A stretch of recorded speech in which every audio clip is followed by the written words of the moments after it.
13ই August পর্যন্ত সমগ্র বাংলাদেশে শহীদ হন 875 জন মানুষ, যার মধ্যে কমপক্ষে 422 জন বিএনপি রাজনীতির সঙ্গে জড়িত। গণতন্ত্র প্রতিষ্ঠায় বাংলাদেশের জনগণকে বারবার ত্যাগ স্বীকার করতে হয়েছে, রক্ত দিতে হয়েছে। এদেশের স্বাধীনতাকে যখনই গ্রাস করেছে স্বৈরতন্ত্র, পরিবার গণতন্ত্র পুনরুদ্ধার করেছে, প্রতিবার গণতন্ত্র পুনরুদ্ধার করেছে বাংলাদেশ জাতীয়তাবাদী দল বিএনপি।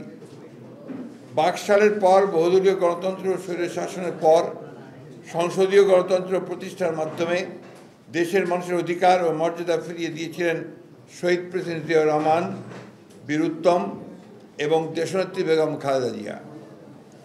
সেই ধারাবাহিকতায় 16 বছরের স্বৈরাচারী দুঃশাসনকে চূর্ণ করে গত 5 আগস্ট বাংলাদেশের জনগণ আবারও মুক্তির স্বাদ পায়, গণতন্ত্রের পথ সুগম করে। অসংখ্য ব্যক্তি ও পরিবার রয়েছে যাদের বছরের পর বছর ধরে ত্যাগের মহিমায় আমরা ফ্যাসিবাদ মুক্ত বাংলাদেশ পেয়েছি। বিভিন্ন প্রতিবেদন অনুযায়ী জুলাই গণহত্যায় 13 আগস্ট পর্যন্ত সমগ্র বাংলাদেশের শহীদ হন 875 জন মানুষ, যার মধ্যে কমপক্ষে 422 জন বিএনপি রাজনীতির সঙ্গে জড়িত।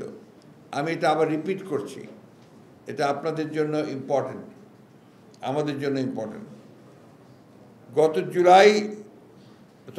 13ই আগস্ট পর্যন্ত সমগ্র বাংলাদেশে শহীদ হন 875 জন মানুষ, যার মধ্যে কমপক্ষে 422 জন বিএনপি রাজনীতির সঙ্গে জড়িত। দেশ জুড়ে শহীদ হওয়া সকল শ্রেণী পেশা রাজনীতির মানুষগুলোর এই বিশাল অংশ যে বিএনপি নেতাকর্মী, এটি কোনো বিচ্ছিন্ন ঘটনা নয়, বরং আমাদের সুদীর্ঘ রাজনৈতিক সংগ্রামের অনিবার্য ফল। পোশাক শ্রমিক কিংবা রিক্সা চালক, পাবলিক কিংবা প্রাইভেট বিশ্ববিদ্যালয়ের ছাত্র, বাম কিংবা ডান আদর্শের অনুসারী, সকল মত ও পথের রাজনৈতিক কিংবা অরাজনৈতিক ব্যক্তি, হতাহতের পরিচয় যাই হোক না কেন, প্রতিটি প্রাণের মূল্য ও রক্তের মর্যাদা সমান। আর তাই সমান গুরুত্বের সাথেই প্রণয়ন করতে হবে প্রতিটি হত্যাকাণ্ডের তালিকা ও নিশ্চিত করতে হবে সুবিচার।